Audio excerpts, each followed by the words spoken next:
लालू प्रसाद यादव, उनके बेटे तेजस्वी प्रसाद यादव और राबड़ी देवी पे जो है लैंड फॉर जॉब वाले मामले में आरोप तय हो गया है। इसको लेकर के हमारे साथ बातचीत करने के लिए दलित एक्टिविस्ट डॉक्टर ओम सुधा जी हैं। कैसे देखते हैं इस मामला को?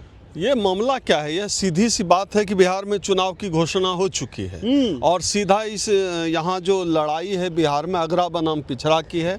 भारतीय जनता पार्टी अगरों का प्रतिनिधित्व कर रही है और जो पिछड़ों का नेता है उसको फंसाया गया है। इस तो क्लियर कट है, इसमें ना कुछ छुपा हुआ है, ना ऐसी कोई बात है, ना जो आप जानते हो ना हम जानते हो। सब लोग समझते जानते हैं कि राजनीतिक मुद्दा है, राजनीतिक साजिश। एक साजिश के तहत आप देखिए कि एक ही मामले में जो है जो चारा घोटाला का मामला, जिसको बीजेपी और इस देश का जो जनेऊ मीडिया है इतना फैलाता, आप देखिए उस मामले में जो है मिश्रा जी को बेल हो जाता है और लालू जी को जेल हो जाता है। तो यह तो चरित्र है भारतीय जनता पार्टी का। भारतीय जनता पार्टी ने इस बिहार में जो है सिर्फ अपने राजकाज के दौरान इस बिहार के लोगों को बेरोजगारी दिया है। बिहार में अपराध चरम पर है, बिहार में महिला उत्पीड़न चरम पे है और ऐसी स्थिति में इस सरकार के पास न कुछ कहने को है न कुछ करने को है। इसलिए यह सरकार इस तरह का मुद्दा करके जो है महागठबंधन को कमज़ोर करना चाहती है, रोकना चाहती है।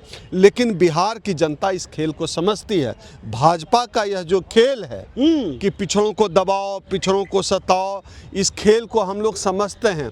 भाजपा दूसरे के कंधे पर बंदूक रखकर फायर कर रही है।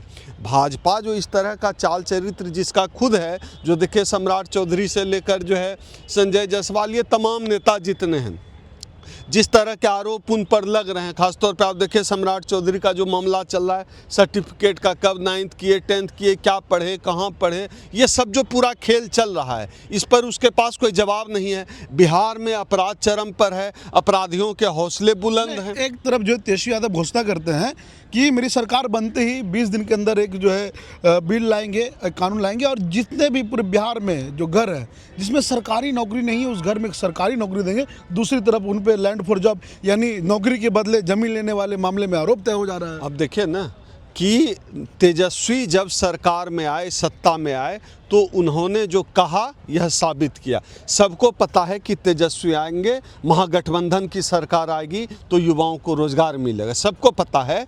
और एक जो मॉडल जो है सेट कर दिया तेजस्वी यादव ने बिहार के लोगों को नौकरी देकर अपने कम समय के समय सीमा में, तो उस मॉडल से सबको डर लगता है, पता है कि यही होगा। इस वजह से भी तेजस्वी यादव को कमज़ोर करने के लिए यह साजिश हुई है। आदरणीय लालू प्रसाद यादव जी को कमज़ोर करने के लिए भारतीय जनता पार्टी और आरएसएस ने यह खेल रचा है ताकि इनको कमज़ोर किया जाए। लेकिन बिहार की जनता बहुत होशियार है। ये बीजेपी वाले जो है बिहार की जनता को बेवकूफ़ समझना बंद कर दे। बिहार की जनता इनकी राजनीति भी समझती है और बिहार की जनता इनके राजनीति का तोड़ भी समझती है। इसलिए ये जो साजिशें हैं भारतीय जनता पार्टी, ये नहीं चलने वाली है। वो अब भारतीय जनता पार्टी के तो अधिकांश सीटों पर स्थिति यह है कि जमानत जब्त होने वाली है। बात यह है कि आरोप तय हो गया है लैंड फॉर जॉब वाले मामले में, तो क्या तेजस्वी यादव उनके परिवार अब जेल चले जाएंगे? क्या होगा चुनावी? नहीं, जेल देखिए, जेल क्या है कि जेल सीधा सा कानून है कि अगरे बाहर पिछड़े जेल। ये तो इनकी साजिश है, कुछ नया थोड़े ही होगा। एक फर्जी मामले में जब लालू प्रसाद यादव जी को इन्होंने जेल भेजा, कौन सी बड़ी बात है? ये मरता क्या न करता। ये तो बिहार में चुनाव हार रहे हैं, लूज कर रही है भारतीय जनता पार्टी बिहार में। तो अपना जो है पूछ बचाने के लिए जो है भारतीय जनता पार्टी ये आखिरी दांव खेल रही है कि इनको फंसा दो लैंड फॉर जॉब, तो इसमें फंसाओ, उसमें फंसाओ, जेल भेजो, ईडी लगाओ, सीबीआई लगाओ। और ये कुछ इसमें नया क्या है? इसी तरह की साजिशें और फ्रॉड करके ही भारतीय जनता पार्टी चुनाव जीतती आई है अब तक और सरकार में इसी तरह बनी है। पूरे देश में भारतीय जनता पार्टी का खेल ही यही है और इसके साथ साथ सहयोग करने वाली इस देश का जो जनेऊ मीडिया है वो इनका साथ सहयोग करने वाला है। जनेऊ मीडिया पूरा फ्रंट फुट पे खेल रहा है। अभी बताइए, तमाम तरह की बातें हो रही है। अभी तालिबान को अगर याते थे, मोदी जी आ गया, उस पर डिबेट क्यों नहीं है? तेजस्वी यादव पे डिबेट है, उस पर डिबेट क्यों नहीं है?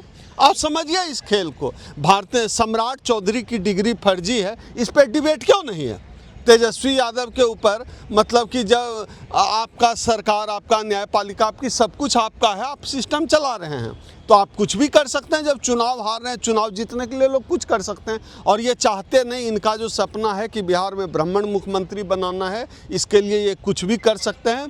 लेकिन बिहार की जनता ने भी ये तय कर लिया है कि बिहार का मुख्यमंत्री दलित पिछड़े समाज से होगा। अब मुख्यमंत्री बनाने की बात कर रहे हैं, महागठबंधन में जो भी पार्टियां हैं वो तो टूट रहे हैं, दरार पड़ गई है। ये राजनीति कहाँ नहीं होता है, टिकट बंटवारे में होता है। सब छोटी पार्टियां जितनी हैं, क्षेत्रीय पार्टियां, वो चाहती है ज़्यादा सीट मिले, और जो बड़ी पार्टी है वो चाहती है कि कम सीट दें। तो ये तो राजनीति का एक पार्ट है, इसको आप दरार टूट। अब देखिए, ये बताइए, अभी जो है आप मीडिया में देखते होंगे, यादवों में टूट, यादव का घर टूटा। कभी आपने सुना भूमिहारों में टूट, ब्राह्मणों में टूट? कभी कोई मीडिया में खबर चलती है? अभी तेजस्वी जी का एक वीडियो मैंने देख रहा था, और ये सच है। और हर राजनीतिक पार्टी में ये एक समान हिस्सा है, ये पार्ट ऑफ पॉलिटिक्स है। इसको आप अलग करके थोड़ा ही देख सकते हैं। Part of politics her party में हो रहा है। जेडीयू से भी, एनडीए से भी लोग टूटे, जिनको ज़्यादा सीट चाहिए, कम सीट चाहिए, खिंचाती नहीं, किसी को सीट मिल भी गई, कह रहा है कि हम इससे ज़्यादा डिजर्व करते हैं। ये राजनीति में ये सब चलता रहता है, उसमें हम आप कोई इसको अलग से एग्जाम्पल नहीं दे सकते। चलिए, तो पूरे बिहार में राजनीतिक हलचल तेज है, क्योंकि लालू प्रसाद यादव, उनके बेटे तेजस्वी प्रसाद यादव और राबड़ी देवी पे जो है लैंड फॉर जॉब वाले मामले में आरोप तय हो चुका है। ऐसी अटकलें लगाई जा रही है कि उन पे कभी भी कार्रवाई हो सकती है, क्योंकि आरोप तय हो गया। तो इनसे पूरी बातचीत की है। पूरे बातचीत पे आप क्या सोचते हैं, अपनी प्रतिक्रिया हमारे कमेंट बॉक्स में दें। बहुत बहुत धन्यवाद।